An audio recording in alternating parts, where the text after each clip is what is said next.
जय हिंद दोस्तों, स्वागत है आप सभी का आज के इस वीडियो में। मैं हूँ हिमांशु कुमार, आप मुझे जानते ही होंगे। और आज के इस वीडियो में हम देखेंगे इंटर एग्ज़ाम 2024 की जो हमारा सब्जेक्ट है वो हिंदी है। वैसे तो बहुत सारे सब्जेक्ट आते हैं, लेकिन इस वीडियो में हम हिंदी की चर्चा करेंगे, ठीक है। तो इंटर एग्ज़ाम 2024 के लिए यह वीडियो है, या फिर उन विद्यार्थियों के लिए जो है जो 2024 में इंटर का एग्ज़ाम देना चाहते हैं। आर्ट, साइंस, कॉमर्स तीनों के लिए है, ठीक है। और टारगेट हमारा रहेगा 450 नंबर लाने का। मैं पर्सनली आर्ट्स आर्ट्स के सभी सब्जेक्ट को पढ़ाऊँगा, और हिंदी इंग्लिश तो दोनों में ही होते हैं। आर्ट, साइंस, कॉमर्स तो हिंदी इंग्लिश की जो लोग कॉमर्स से होंगे और जो लोग साइंस से होंगे उनके लिए यहाँ हिंदी और इंग्लिश की क्लास उपलब्ध हो जाएगी। तो इसकी वीडियो में हम अपना बिना टाइम वेस्ट किए हुए अपना वीडियो को शुरू करते हैं। तो सब्जेक्ट हमारा हिंदी है और इसका गद्य भाग है। हिंदी सब्जेक्ट है, हिंदी सब्जेक्ट में हमारा दो पार्ट होता है। एक होता है कहानी का पार्ट, गद्य भाग। दूसरा होता है कविता का, यानी कि पद्य भाग। तो हमारे और हिंदी के लिए एक और चीज़ पढ़ना पड़ता है, वो है व्याकरण। तो इन तीनों चीज़ों को हमें पढ़ना पड़ेगा। तो हम सबसे पहले शुरुआत करते हैं हमारा गद्य भाग से, और गद्य भाग में पाठ 1 से शुरू करते हैं, जिसका पाठ 1 का नाम है बातचीत, ठीक है। बातचीत में बातचीत के तरीकों के बारे में बताया गया है, और बातचीत करने से क्या क्या होता है इन सभी के बारे में इस चैप्टर में चर्चा की गई है।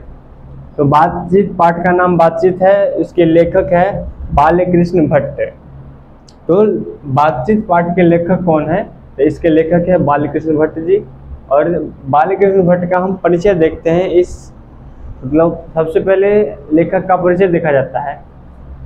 आप सब जानते होंगे कि जो भी कहानी पढ़ना पड़ता है तो उसमें पहले लेखक के बारे में जानकारी लेनी पड़ती है, फिर जो कहानी का सारांश है वो पढ़ना पड़ता है। तो सबसे पहले हम लेखक के बारे में कुछ जानकारी ले लेते हैं। तो लेखक का नाम है बालकृष्ण भट्ट, और इनका जन्म हुआ था 23 जून 1844 ईस्वी को इलाहाबाद, उत्तर प्रदेश में, ठीक है। तो लेखक का जन्म कब हुआ था? 23 जून 1844 ईस्वी को, और इलाहाबाद, उत्तर प्रदेश में।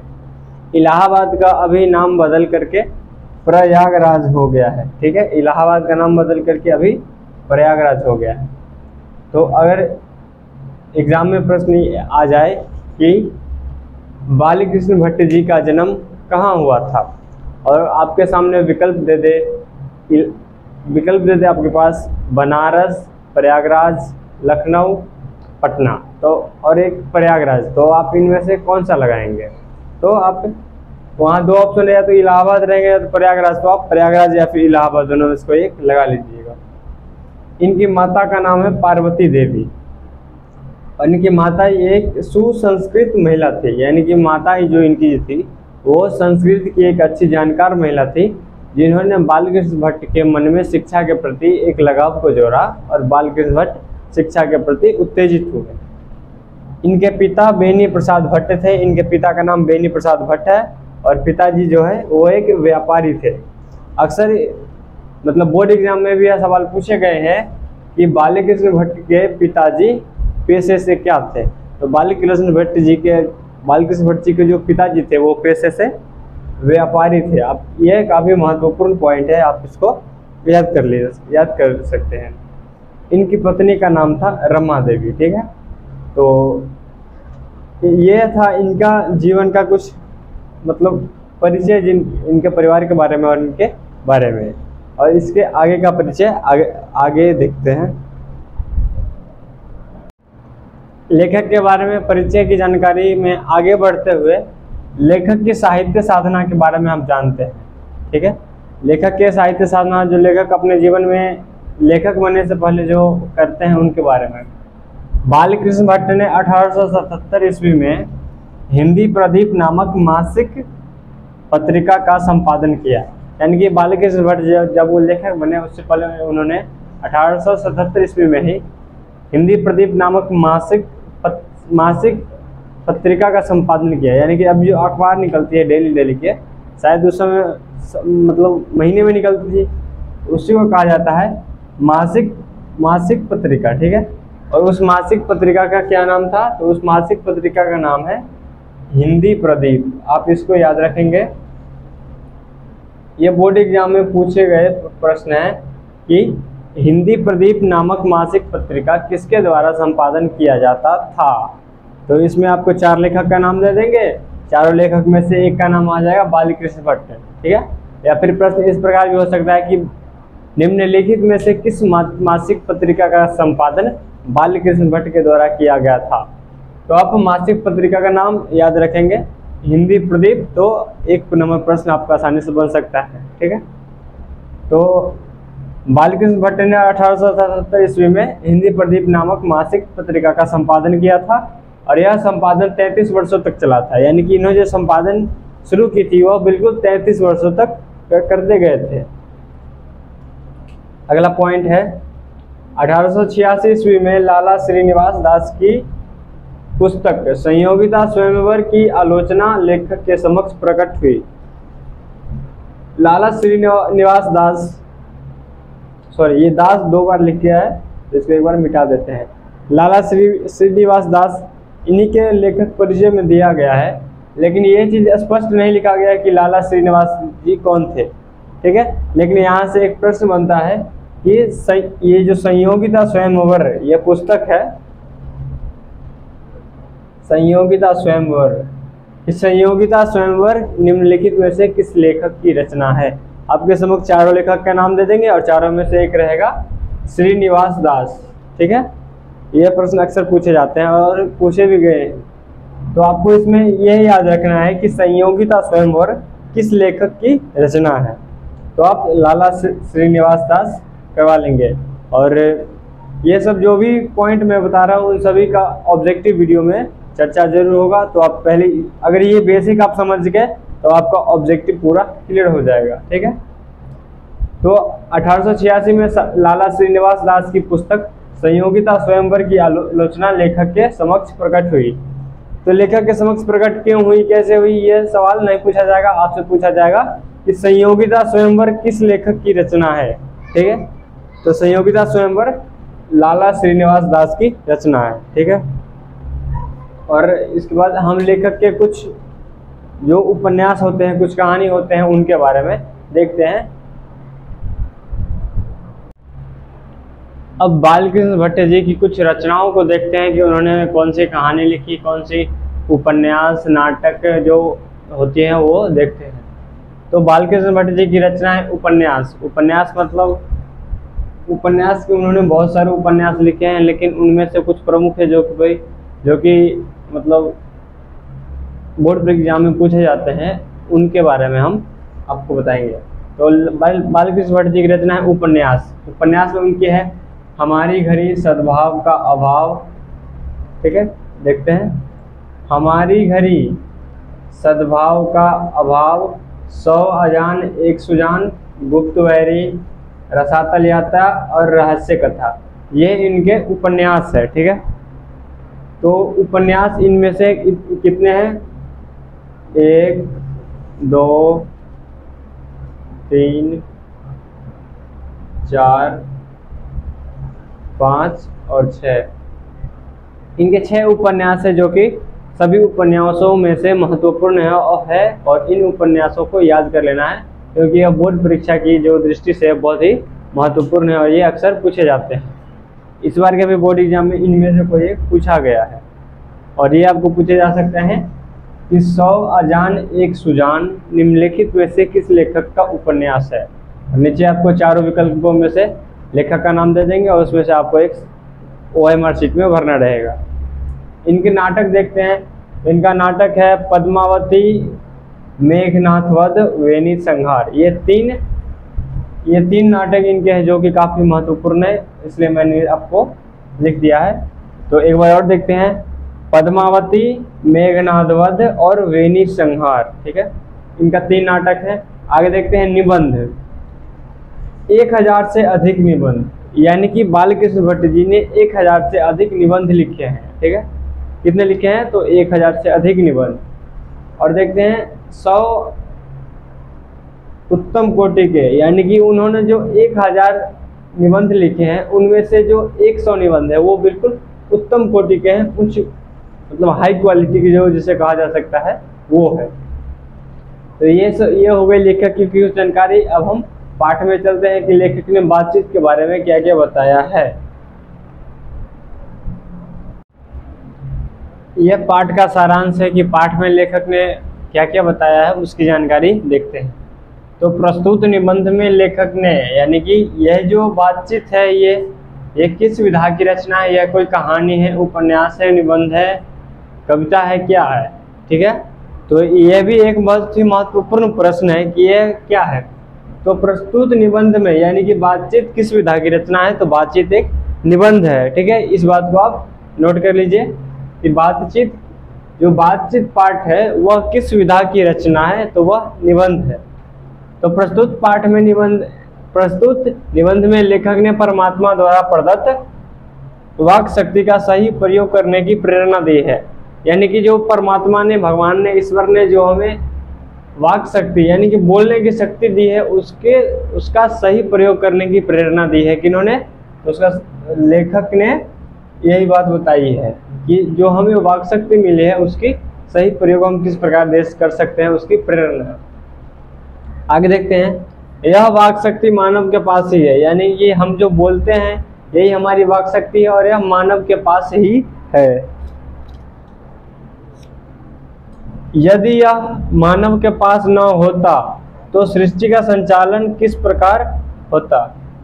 एक बार देखते हैं, यदि यह मानव के पास न होता तो सृष्टि का संचालन किस प्रकार होता।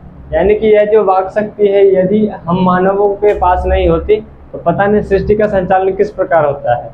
उदाहरण के लिए आप किसी जीव को ले सकते हैं, जीव को, या फिर कुत्ता, बिल्ली, भैंस, गधा, किसी को भी जिसके पास वाक शक्ति नहीं है, जो एक दूसरे को समझ नहीं सकते हैं, तो उनकी ज़िंदगी कैसे, वो जहाँ तहाँ लुंज पुंज अवस्था में जैसे तैसे बैठा दिए गए होते हैं। ठीक है, तो इसमें यही बताया गया है कि यदि यह वाक शक्ति, बोलने की जो शक्ति है, यह मानव के पास न होता तो मानव क्या होता, जहाँ तहाँ लुंज पुंज अवस्था में बैठा दिए होता और सृष्टि का संचालन पता नहीं किस प्रकार होता, नहीं होता।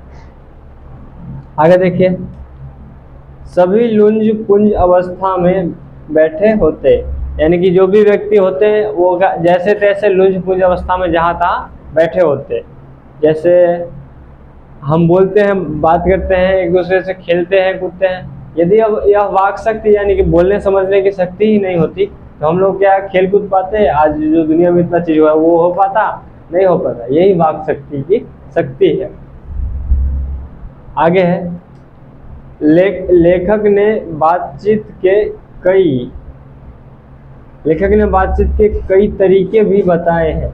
यानी कि जो लेखक है बालकृष्ण भट्ट जी, उन्होंने बातचीत करने के कई तरीके बताए। यानी बातचीत करने का सिर्फ कोई एक तरीका, दो तरीका नहीं है, कई तरीका है। ठीक है, जैसे हम बातचीत करते हैं, किसी के सामने बैठ के बातचीत करते हैं, पढ़ाई करते हैं, खेलते हैं, कूदते हैं, ये बातचीत करने के अलग अलग तरीके हैं।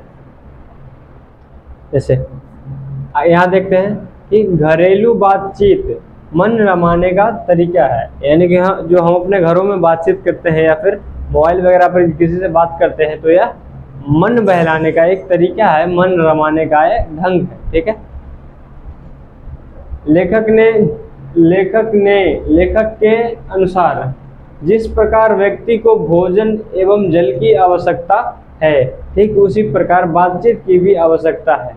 यानी कि जिस प्रकार हमें हर रोज भोजन और जल की आवश्यकता होती है, भोजन और जल के बिना हम नहीं रह सकते हैं, उसी प्रकार हमें बातचीत की भी आवश्यकता होती है। हम किसी से बातचीत किए बिना भी नहीं रह सकते हैं। उदाहरण के लिए आप एक दिन किसी से बात ही मत कीजिए, अपने आप को एक कमरे में बंद कर लीजिए और मोबाइल पे मत चलाइए, क्योंकि लेखक ने कहा है कि जिस प्रकार में भोजन जल की आवश्यकता है उसी प्रकार बातचीत की भी आवश्यकता होती है। और यह बात बिल्कुल सत्य है। हम अगर किसी से बात नहीं कर रहे होते तो हम मोबाइल चला रहे होते हैं, पढ़ रहे होते हैं, या फिर कोई और भी जो हमारा डेली का एक्टिविटी है वो हम कर रहे होते हैं। तो लेखक के अनुसार जिस प्रकार व्यक्ति को भोजन एवं जल की आवश्यकता होती है उसी प्रकार व्यक्ति को बातचीत की भी आवश्यकता होती है। ठीक है, तो ये एक लाइन है कि यह पंक्ति किसके द्वारा कथित है कि व्यक्ति को भोजन एवं जल की तरह बातचीत की भी आवश्यकता होती है? यह कथन किसने कहा है? तो यह प्रश्न आ सकता है। तो यह कथन किसने कहा है? बालकृष्ण भट्ट जी ने कहा है। आप इसका स्क्रीनशॉट भी ले सकते हैं, या फिर आपको मैं सीधा सीधा समझा ही देता हूँ तो आप उसको समझ सकते हैं। इसके आगे का जो सारांश है वो आगे हम देखते हैं। आगे हमारे पाठ में दिया गया है, अंतर में जो भी भाव जमा रहता है वह साफ हो जाता है। एक बार फिर से देखते हैं कि अंतर में जो भी भाव जमा रहता है वह साफ हो जाता है। यानी कि जो लेखक के अनुसार लेखक कहते हैं इसमें कि हमारे अंतर में, यानी कि हमारे मन में भीतर में जो भी भाव जमा रहता है, जो भी तकलीफ जमा रहता है, वो बातचीत करने के माध्यम से साफ हो जाता है। आप अपने समाज में किसी न किसी उदाहरण देखते होंगे कि अपनी बात को अगर व्यक्ति दूसरे को बता देता है तो वो अपने आप को कुछ हल्का महसूस करता है। तो यही बात लेखक ने अपने इस बातचीत के निबंध के माध्यम से हम सभी को बताने का कोशिश किया है लेखक ने, कि अंतर में जो भी भाव जमा रहता है वह बातचीत के माध्यम से साफ हो जाता है। ठीक है, आगे देखते हैं। भाप बनकर उड़ जाता है, यानी कि कहने का मतलब ये हुआ कि जैसे नमक और पानी को मिला देंगे तो हमें उसमें से नमक अलग करना है तो क्या करना पड़ेगा? हम पानी को गर्म करेंगे तो पानी क्या होगा? भाप के रूप में उड़ जाएगा और बाकी अवशेष हमारे पास बच जाएंगे। तो उसी तरह हमारे मन में जो भी भाव मतलब तकलीफ जो बनी हुई रहती है, बातचीत करने से वो गायब हो जाती है। तो इसके लिए लेखक ने उदाहरण दिया है कि वह भाप बनकर उड़ जाता है। ठीक है, तो भाप बनकर उड़ जाने का मतलब ये होता है कि वह उसकी पीड़ा जो है वो खत्म हो जाती है। आगे देखिए, व्यक्ति आनंद में मग्न भी हो जाता है। यानी कि जो व्यक्ति बहुत बातचीत करता है, अच्छी बातचीत करता है, तो वो क्या होता है? वो व्यक्ति आनंद में मगन हो जाता है। मतलब उसको सिर्फ बातचीत के अलावा कुछ दिखता ही नहीं है। जैसे आप लोग समझ रहे होंगे, जैसे कभी कभी होते हैं कि जो पुराने दोस्त होते हैं वो 2-4 साल बाद या फिर 6 महीने बाद जब मिलते हैं तो वो बातचीत करते हैं तो बिल्कुल एक आनंद में मग्न हो जाते हैं, वो सब कुछ भूल जाते हैं उस समय पे। ठीक है, तो यही इसमें कहा गया है कि व्यक्ति आनंद में मग्न भी हो जाता है। वह इसके पीछे कुछ देर का भोजन जल भी त्याग सकता है। वह इसके पीछे कुछ देर का भोजन जल की त्याग कर सकता है। यानी कि कहने का अर्थ यह है कि व्यक्ति आनंद में इतना मग्न हो जाता है कि वह कुछ देर के लिए या फिर कुछ दिन का, जैसे मान लीजिए बातचीत करते करते कुछ देर का ही कोई भोजन जल त्याग सकता है ना। जैसे खूब बातचीत किए तो थोड़ी देर के लिए क्या हम अपना भोजन और पानी छोड़ दिए। यही इसमें बताया गया है। बातचीत का अपना अलग मजा है, यानी कि बातचीत करने का तो अपना अलग मजा है, ये सब आप जानते हैं। यही बात लेखक ने इस पाठ के माध्यम से हमें बताया है। जो व्यक्ति बातचीत नहीं करते, देखिए यहाँ लिखा हुआ है, जो व्यक्ति बातचीत नहीं करते उनके गुणों में प्रकाश नहीं आता। यानी कि जैसे मान लीजिए कोई व्यक्ति है जो बिल्कुल बात ही नहीं करता है तो उसके गुण हैं, उसके गुणों में प्रकाश नहीं आता है। इसका मतलब ये हुआ कि उसका गुण बाहर प्रकट नहीं होता। उसके गुणों में जो बातचीत करने से जो एक्सपीरियंस आता है बातचीत करने का या फिर बोलने का, किसी चीज़ को समझने का, वो उसके गुणों में प्रकाश नहीं आता। यानी कि उसका गुण बढ़ता नहीं है, उसका गुण धीरे धीरे घटते ही चला जाता है। यही बात लेखक ने कहा है। उदाहरण के लिए आप अपने समाज में देख ही सकते हैं कि जो व्यक्ति किसी से बात ही नहीं करता हो या फिर कुछ करता ही नहीं, चुपचाप अकेला बैठा रहता है, उसके गुणों में कोई प्रकाश आ सकता है या फिर उसके गुणों में कोई वृद्धि हो सकती है? नहीं हो सकती है। तो यही बात लेखक ने हम सभी को इस पाठ के माध्यम से बताया है।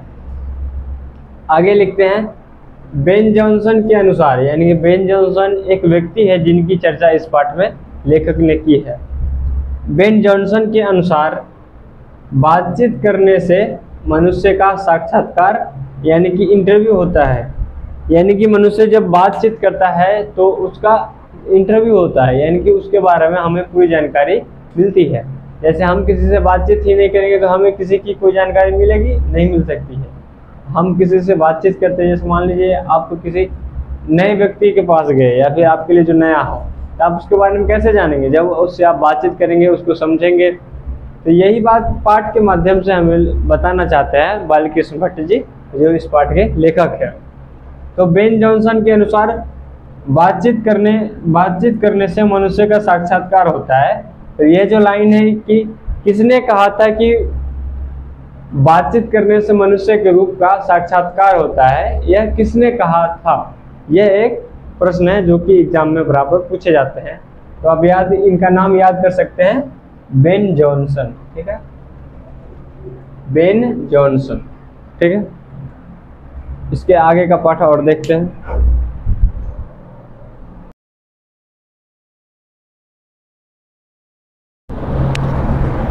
आगे दिया गया है,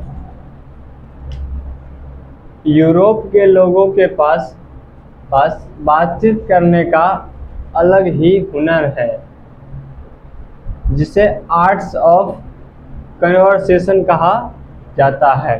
यानी कि जो यूरोप के लोग हैं, जो यूरोप में रहते हैं, उन लोगों के पास बातचीत करने का एक अलग ही हुनर होता है। जैसे आपको हमारे पास बातचीत करने का हुनर होता है किसी के पास, जो हम किसी भी व्यक्ति से बात कर सकते हैं। तो जो यूरोप के लोग हैं उनके पास बातचीत करने का एक अलग ही हुनर है, और इसको कहा जाता है आर्ट्स ऑफ कन्वर्सेशन। ठीक है, यह आप याद कीजिए, ये बहुत ही महत्वपूर्ण है, आर्ट्स ऑफ कन्वर्सेशन।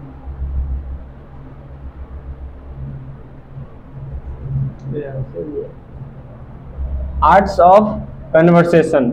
और ये काफ़ी बार एग्जाम में पूछे गए हैं कि यूरोप के लोगों के पास जो बातचीत करने का हुनर है उसे क्या कहा जाता है? तो उसे कहा जाता है आर्ट्स ऑफ कन्वर्सेशन। ठीक है, और यह भी पूछा जाएगा कि आर्ट्स ऑफ कन्वर्सेशन कहाँ के लोगों के पास होता है? तो यूरोप के लोगों के पास होता है। यह बात मैं नहीं कर रहा हूँ, यह बात हमारे जो बातचीत पाठ में बालकृष्ण भट्ट जी ने चर्चा की है उसी के अनुसार यहाँ बताया जा रहा है। आगे है, इस प्रसंग में ऐसी चतुराई से प्रसंग या फिर तथ्य को छोड़ते हैं जिससे सुनने वाले को आनंद प्राप्त होता है। यानी कि जो यूरोप के लोग होते हैं वो किसी भी सब्जेक्ट पर, किसी भी प्रसंग में, किसी भी विषय पर ऐसी चतुराई से किसी बात को बोलते हैं या फिर छोड़ते हैं, इसे छोड़ना लिखा गया है, या फिर कहते हैं कि जो सुनने वाले व्यक्ति होते हैं उसको एक आनंद प्राप्त होता है। जैसे हम ही और आप बात करते हैं तो दूसरे दोस्तों को क्या होता है, अच्छा लगता है, मतलब एक खुशी मिलती है, आनंद प्राप्त होता है।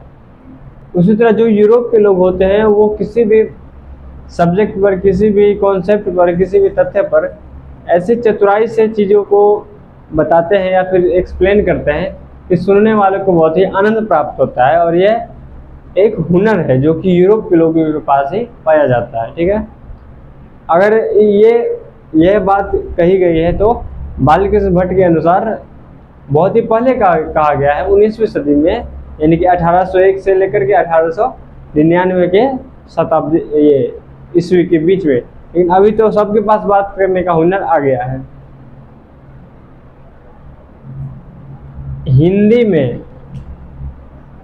हिंदी में इसका नाम सुहृदय गोष्ठी है।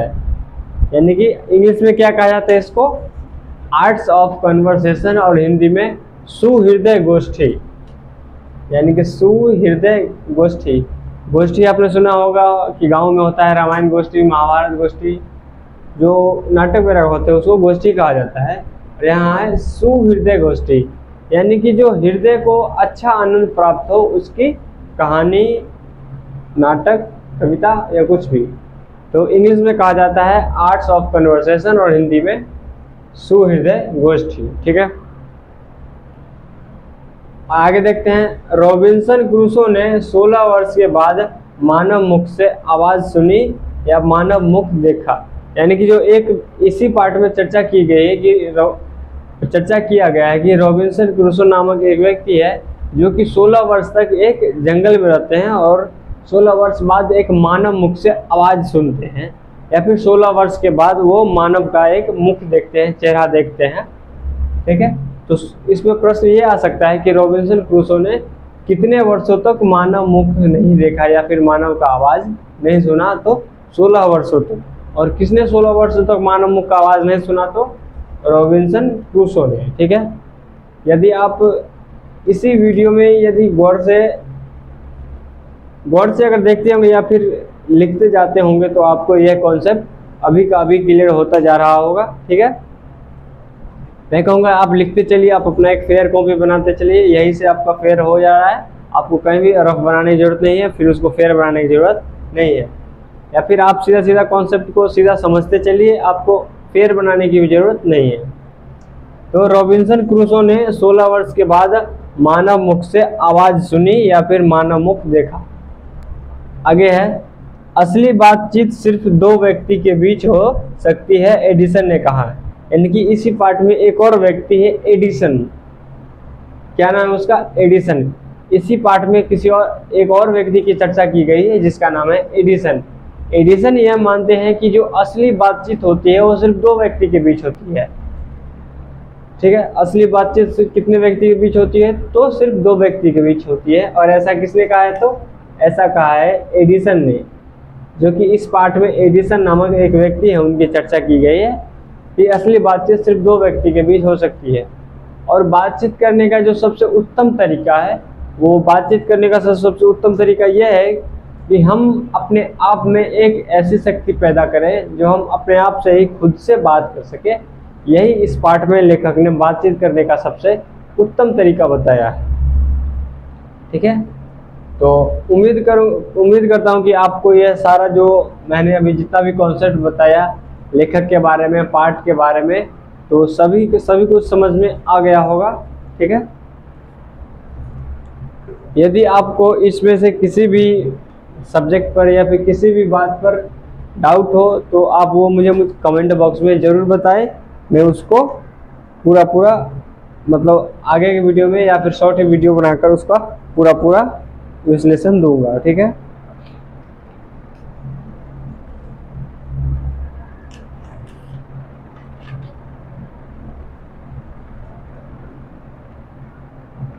तो आज के इस वीडियो में इतना ही रहने देते हैं। आप सब मेरे बारे में जानना है तो आप सब मेरे बारे में तो जानते ही होंगे। मैं हाई स्कूल बेला में को आप जानते होंगे, मैं वहीं का हूँ, बेला में का ही। और यदि इस सब्जेक्ट में या फिर इस कॉन्सेप्ट में पहले पार्ट बातचीत में यदि आपका कोई डाउट रह गया हो तो आप वो मुझे कमेंट बॉक्स में ज़रूर बताएं, मैं उसका पूरा सॉल्यूशन दूंगा।